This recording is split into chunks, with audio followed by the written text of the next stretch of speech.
اللہ رب محمد صلی اللہ علیہ وسلم نحن عباد محمد صلی اللہ علیہ وسلم اللہم رب اشرح لی صدری ویسر لی امری واحلل عقدۃ من لسانی یفقہوا قولی۔ بسم اللہ الرحمن الرحیم۔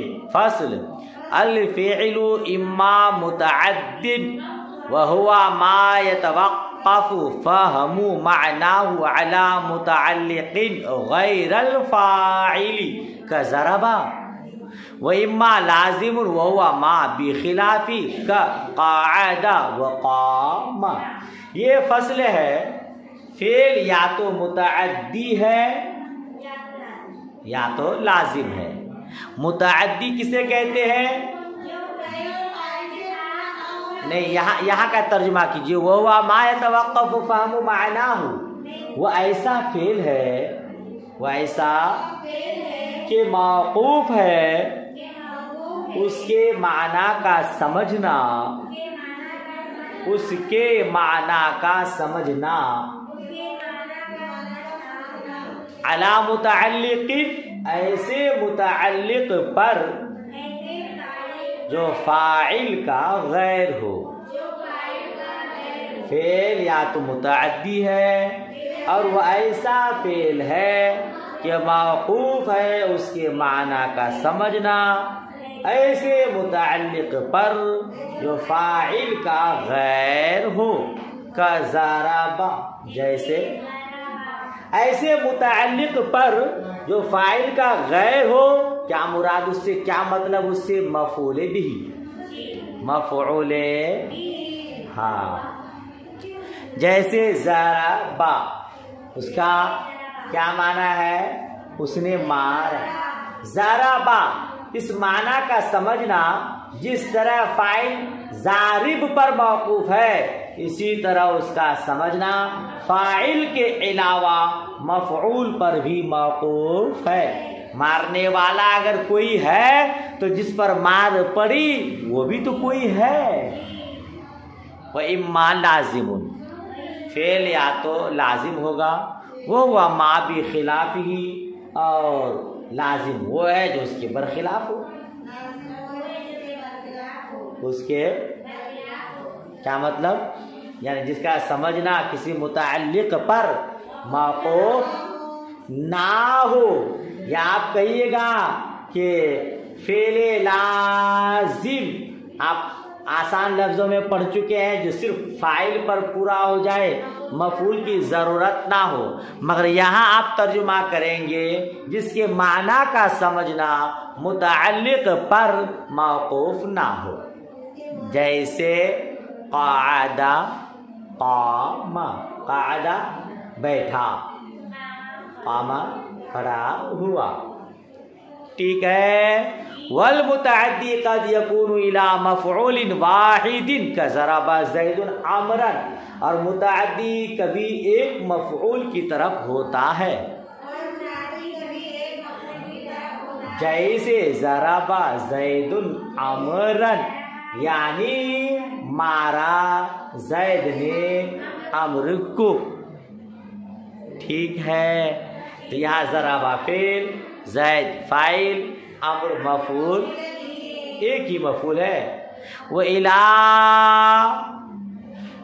مفعولین، جی، او اِلَى مفعولین، یا دو مفعول کی طرف،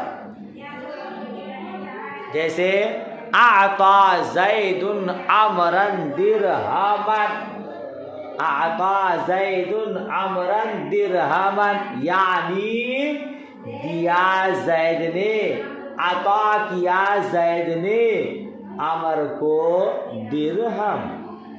یہاں اعطا فعل، زید فاعل، عمرا مفعول اول اور درہما مفعول۔ وَيَجُوزُ فِيهِ الْاخْتِصَارُ عَلَى أَحَدِ مَفْعُولَيْهِ، اور جائز ہے اس میں دو مفعولوں میں سے کسی ایک پر اختصار کرنا، جیسے اعطیت زیدن او اعطیت درہما، یعنی آتے تو زیدن بھی کہہ سکتے ہیں اور آتے تو درہمن بھی کہہ سکتے ہیں. کیا معنی ہوا؟ دیا میں نے زید کو یا دیا میں نے درہم. یہاں دو مفعولوں میں سے ایک مفعول پر اقتصار کرنا بخلاف باب علمتو، برخلاف باب علمتو کے. برخلاف کیا مطلب؟ باب علمتو میں دو مفعولوں میں سے ایک مفعول پر اقتصار کرنا جائز نہیں ہے نا. بلکہ جب ایک کو بیان کیا جائے تو دوسرے کو بیان کرنا ضروری ہے. سمجھ شریف میں بات آئی؟ تو ایک مفعول کی طرف کبھی متعدی ہوتا ہے، اس کی مثال آپ نے پڑھی ضربا زید عمرن. دو مفعول کی طرف متعدی ہو، اس کی مثال آپ نے پڑھی اعطا زید عمرن درہمن. مگر دو مفعولوں میں سے ایک مفعول پر اقتصار کرنا جائز ہے. وہ الی ثلاثتی مفاعیل، اور کبھی متعدی ہوتا ہے تین مفعولوں کی طرف. تین مفعولوں کی، جیسے اعلم اللہ زیدن عمرن فاضلن، یعنی بتایا اللہ تعالی نے زید کو کہ عمر فاضل ہے. جی اعلم اللہ، اللہ فاعل ہے، اعلم فعل کا، زیدن مفعول اول، عمرن مفعول دوم، فاضلن مفعول. ترجمہ کیا ہوا؟ اللہ رب العزت نے زید کو بتایا کہ عمر فاضل ہے. تو زید مفعول اول، عمر، تین مفعول کی طرح متعدی ہو گئے. وَمِنْهُ أَرَى وَأَنْبَأَ وَنَبَّأَ وَأَخْبَرَ وَخَبَّرَ وَحَدَّثَ. جی اسی سے ارا، انبأ، نبأ، اخبر، خبر، حدث ہیں. کیا مطلب؟ کہ جس طرح اعلما تین مفعول کی طرح متعدی ہوتے ہیں، اسی طرح یہ چھ ارا، انبأ، نبأ، اخبر، خبر، حدث یہ بھی تین مفعولوں کی طرف متعدی ہوتے ہیں. ٹھیک ہے؟ ان کے تینوں مفعول باب اعطیتو کے دونوں مفعولوں کی طرح ہیں. جس طرح باب اعطیتو کے دو مفعولوں سے کسی ایک مفعول پر اقتصار جائز ہے، اسی طرح ان افعال میں جائز ہے کہ مفعول اول کو ذکر کیا جائے، مفعول دوم کو حذف کیا جائے. جی کیا فرماتے ہیں؟ وَهَذِهِ السَّبْعَةُ مَفْعُولُهَا الْأَوَّلَ مَعَ الْأَخِيرَيْنِ كَمَفْعُولَيْ أَعْطَيْتُ فِي جَوَازِ الْاقْتِصَارِ عَلَى أَحَدِهِمَا. کیا معنی ہوا اس کا؟ کیا معنی ہوا اس کا؟ اور یہ ساتوں وَهَذِهِ السَّبْعَةُ مَفْعُولُهَا الْأَوَّلُ کہ ان کا مفعول اول دوسرے مفعولوں کے ساتھ اعطیتو کے دونوں مفعولوں کی طرح ہے. اعطیتو کے دونوں مفعولوں کی طرح ہے. کس معاملے میں؟ فی جواز الاقتصار علی احدہما، ان میں سے کسی ایک پر اقتصار کے جائز ہونے میں. ہاں جی. وَهَذِهِ السَّبْعَةُ اور یہ ساتوں. پھر بین سطر میں لکھا ہے فی بعض النسخ ستہ مقام السبعہ وہو سہون، اور کسی نسخے میں ستہ ہے، یہ چھ. یہاں چھ ہوئے نا. ارا ایک، انباء دو، نبا تین، اخبرہ چار، خبرہ پانچ، حدثہ چھ. یہ چھ ہے نا. اور پھر اعلما، باب علم تو آیا نا، 7 ہو گئے. بعض نسخوں میں 7 کی جگہ 6 ہے، تو کہتے ہیں وہ غلط ہے، وہ سہو ہے، وہ سہو ہے. ترجمہ کیا ہے؟ یہ 7 افعال، یہ 7 وہذہ السبت مفعولها الاول، اس کا پہلا مفعول، اس کا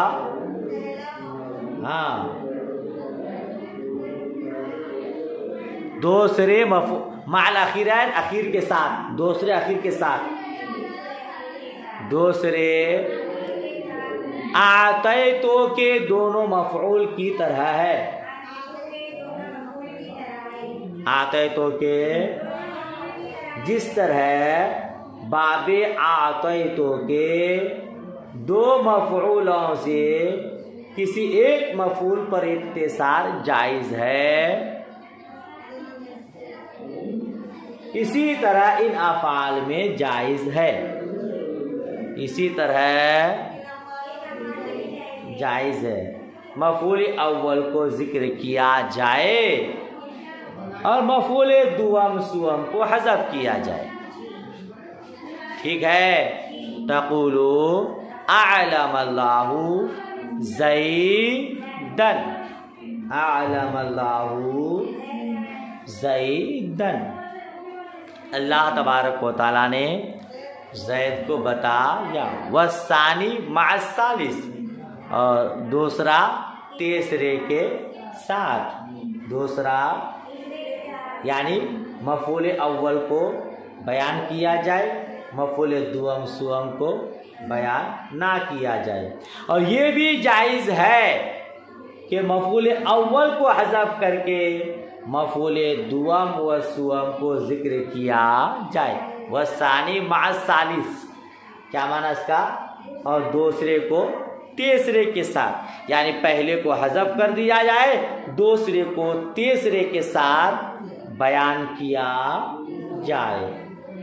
نہیں سمجھ میں آیا؟ پہلے مفعول کو بیان کیا جائے، دوسرے تیسرے کو بیان نہ کیا جائے.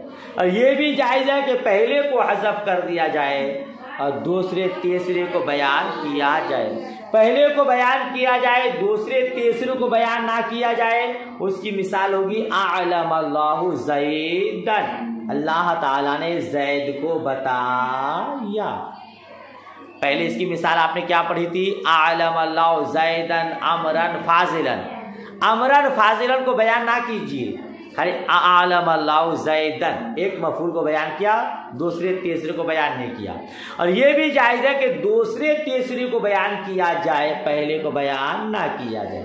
جیسے کہیں گے اعلم اللہ امرن فاضلن، اعلم اللہ، اللہ رب العزت نے بتایا امر فاضل ہے. سمجھ شریف میں کا مفعول علمت فی عدم جواز اقتصاری علی احدہما، جس طرح کے علمت کا دونوں مفعول، جس طرح کے کیا پڑھیں گے؟ کا مفعول ہے علمت، جس طرح کے علمت کا دونوں مفعول، یا کہ علمت کے دونوں مفعول کی طرح اختصار کے جائز نہ ہونے میں ان 2 مفعولوں میں سے کسی ایک پر،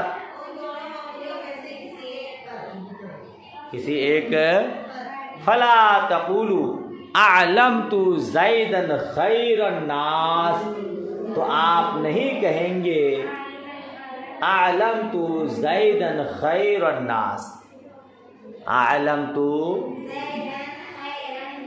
یہ نہیں کہیں گے، بلکہ کیا کہیں گے؟ صفحہ پلٹیے.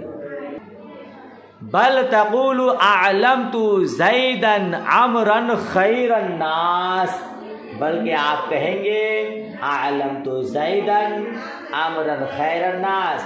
کیا مطلب؟ یعنی یقین کرایا میں نے یقین کرایا زید کو کہ عمر آدمیوں کا بہترین ہے. اس کو شاید کم سمجھیے آپ. دیکھیے مذکورہ 7 افعال جو 3 مفعولوں کی طرف متعدی ہوتے ہیں ان 3 مفعولوں میں سے دوسرا اور تیسرا مفعول باب علمتو کے دونوں مفعولوں کی طرح ہیں.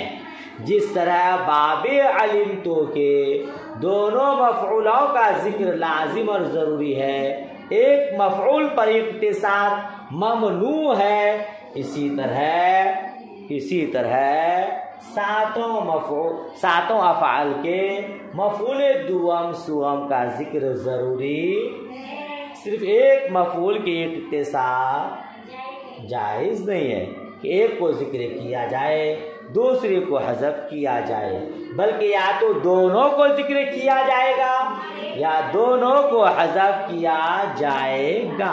لہذا اعلمت زیدن خیر الناس نہیں کہا جائے گا، بلکہ کیا کہا جائے گا؟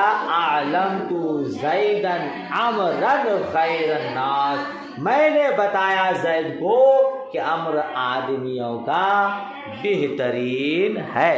اعطیتو کے ایک مفعول کو حذف کرنا اور دونوں کو بیان کرنا دونوں جائز ہے، لیکن اعلمتو میں جائز نہیں ہے. سمجھ شریف میں آگے کل انشاءاللہ افعال قلوب پڑھیں گے. دعائے خیر میں یاد رکھیں. اللہ حافظ.